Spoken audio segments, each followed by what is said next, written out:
The Grandmother Clause, Why the People Who Saved You Deserve to Be Named Out Loud. Welcome to Soft Girl Era, the sacred pause Black women have been waiting for. I'm your host, LeAnne Dolce, pronounced Dole, say, like sweet softness whispered in French. And I'm your guide from burnout to boundaries, from doing to being, from strong to soft, and loving every second of it. Today, I had the privilege of sitting down with Martina Nettles, a woman whose life is a living testament to the power of love, resilience, and the healing that happens when we stop hiding our stories and start sharing them. Martina is making the world a better place by showing us that our past doesn't disqualify us, it prepares us. That the people who loved us through our hardest seasons deserve to be honored, and that our stories, no matter how messy the beginning, are medicine for someone else who's still trying to find their way. Martina's message is simple but revolutionary. Hard beginnings can still birth beautiful, powerful lives when we're loved, seen, and guided by the right people. And your story, yes, your story, can be a healing, positive light for others who grew up in similar circumstances. Let me tell you something that nobody wants to say out loud. We spend a lot of time talking about who hurt us. We write books about toxic parents. We go to therapy to unpack the damage. We create entire vocabularies around what broke us. And we should. That work is sacred. But here's what we don't do enough of: we don't talk about the person who stepped in when nobody else would. We don't name the grandmother who raised us when our mother couldn't. We don't honor the auntie who fed us. We don't celebrate the neighbor who checked on us. We don't speak the names of the people who quietly saved our lives. And Martina is here to tell you it's time. Martina didn't grow up with a perfect childhood. Her mother struggled with a habit and she couldn't take care of them. So Martina's grandmother stepped in. And that grandmother, that woman who didn't have to but chose to anyway, made Martina into the woman she is today: strong, willing, God fearing, and unstoppable. Now, here's what I want you to hear: Martina didn't say her grandmother fixed everything, she didn't say life became easy. What she said was this: her grandmother was valuable and insightful. And because of her, Martina learned to think differently. She learned to see herself differently. She learned that love, consistency, and discipline could reshape a whole destiny. And that's the first thing Martina wants you to remember. Your past doesn't disqualify you, it prepares you. You didn't have a perfect childhood. Maybe your mother struggled. Maybe your father wasn't there. Maybe you had to learn things as a child that you should have never known. But those experiences, as painful as they were, gave you insight, compassion, and resilience that now allow you to speak life and healing into others. You see, we've been taught to hide our stories, to keep quiet about the hard parts, to act like we came from somewhere we didn't. But Martina is here to tell you that your story is not a stain. It's not something to be ashamed of. It's evidence of your strength and God's grace. Let me tell you about a woman who understood this before most of us were even born. Her name is Oprah Winfrey. Born in rural Mississippi in 1954, Oprah grew up in poverty so deep that she wore dresses made of potato sacks. She experienced abuse. She was passed between caregivers like a package nobody wanted to claim. But there was one person who saw her: her grandmother. That grandmother taught her to read the Bible and speak in church, planting seeds of communication and confidence that would one day grow into a global platform. Oprah didn't hide her story, she used it. She turned pain into purpose, creating The Oprah Winfrey Show, a space where ordinary and extraordinary people could share their struggles and healing.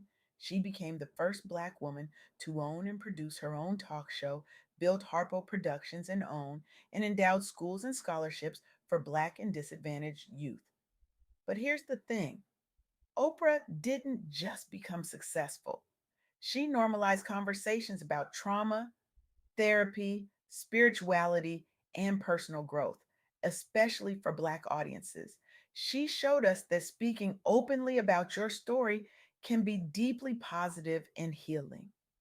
She showed us that our stories are medicine when we share them with intention. And that's exactly what Martina is doing. The second thing Martina wants you to remember is this: the power of a role model can reshape a whole destiny. Martina's grandmother stepped in when her mother couldn't. And because of that one woman's consistency, love, discipline, and wisdom, Martina became strong, willing, God fearing, and unstoppable. One person's love changed the trajectory of her entire life. And I want you to think about that. Who was that person for you? Was it a grandmother, an auntie, a neighbor, a teacher, a pastor? Who saw you when you felt invisible? Who loved you when you felt unlovable? Who stayed when everyone else left? Martina wants you to honor that person. Reach out, say thank you, write them a letter, speak their name publicly, recognize how their love shaped you into who you are today. Because here's the truth: we don't talk enough about the people who quietly saved us. We don't celebrate the grandmothers who raised us when our parents couldn't. We don't honor the aunties who fed us, the neighbors who checked on us, the mentors who believed in us. But Martina is saying it's time. It's time to honor the people who stood in the gap for you. It's time to say their names. It's time to let them know that because of them, you made it. Let me tell you about another woman who understood this. Her name is Viola Davis. Viola grew up in severe poverty. She went to school smelling of urine and was bullied as a child. She lived in a rat infested apartment. She witnessed violence and instability. She carried deep shame about her upbringing, but she found strength and spiritual grounding through family elders and the Black church culture around her. She learned to see herself as worthy despite poverty.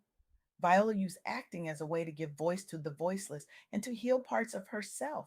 She became the first Black actor to achieve the Triple Crown of acting: Emmy, Oscar, and Tony Awards. And then she wrote her memoir, Finding Me, where she openly shares her childhood trauma and healing journey. Viola wrestled with whether to reveal her painful history, but she ultimately chose honesty, believing that her transparency could heal others. And it did.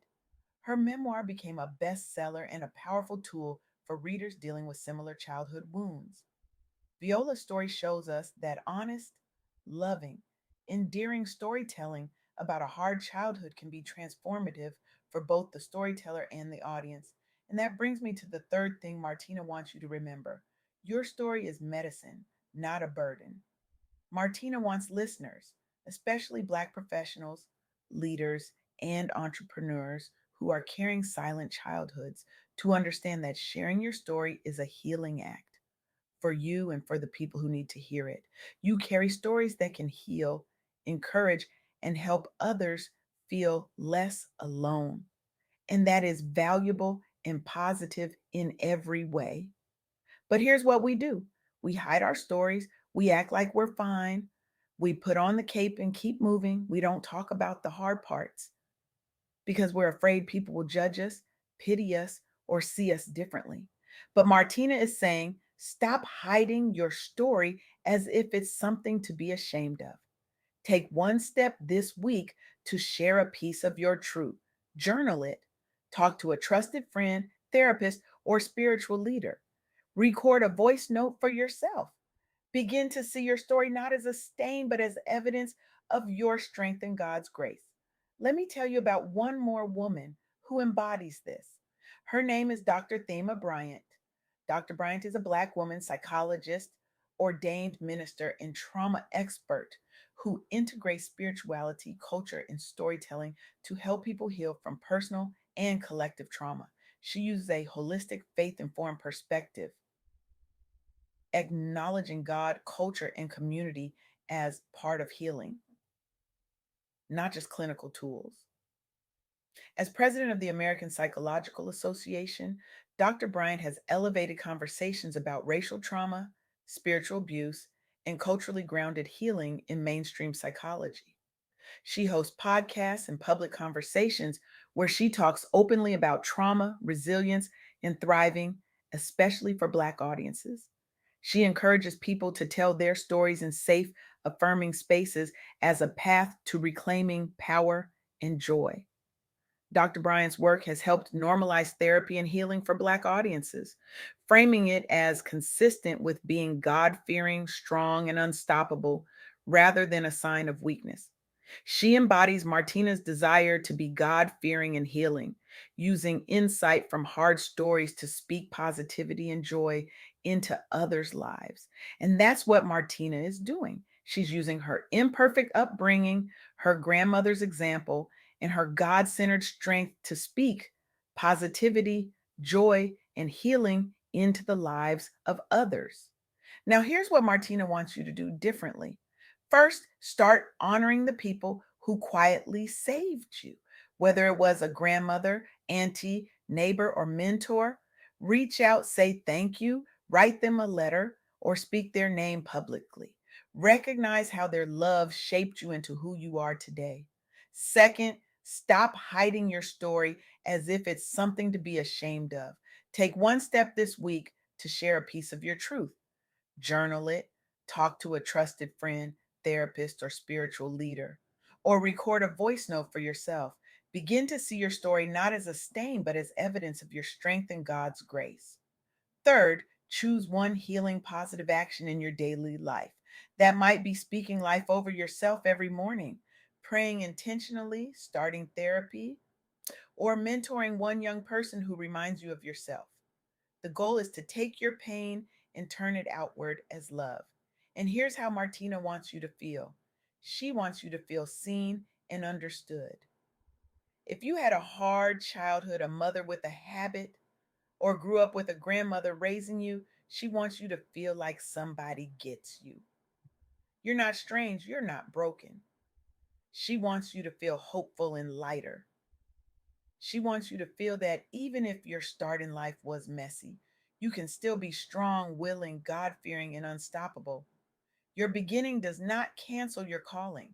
She wants you to feel safe and encouraged. She wants her words to feel like sitting at a kitchen table with someone who loves you and tells you the truth gently. Yes, it was hard. Yes, it hurt. But look at you. You're still here. And there's more for you. So here's what I want to leave you with. Your past doesn't disqualify you, it prepares you. The power of a role model can reshape a whole destiny, and your story is medicine, not a burden.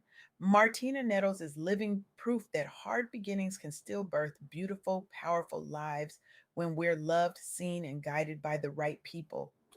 And she's living proof that your story can be a healing, positive light for others who grew up in similar circumstances.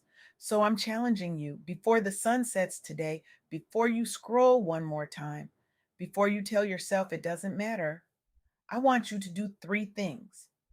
One, say the name of the person who saved you out loud to someone who matters. Let them know what that person did for you. Honor them while they can still hear it, or honor their memory if they're gone. Two, write down one truth about your childhood that you've been hiding. You don't have to share with anyone yet. Just write it. Look at it. Stop letting it live in the dark. Three, find one person, just one, who's walking the road you once walked and tell them you're going to make it. I did. And so will you. Because the world doesn't need more people pretending they came from perfect places. The world needs more people like Martina, like Oprah, like Viola, like Dr. Thema. People who say, this is where I came from. This is who loved me through it. And this is how I'm turning my pain into someone else's permission to heal. Your story is still being written. And I promise you, it's going to be good.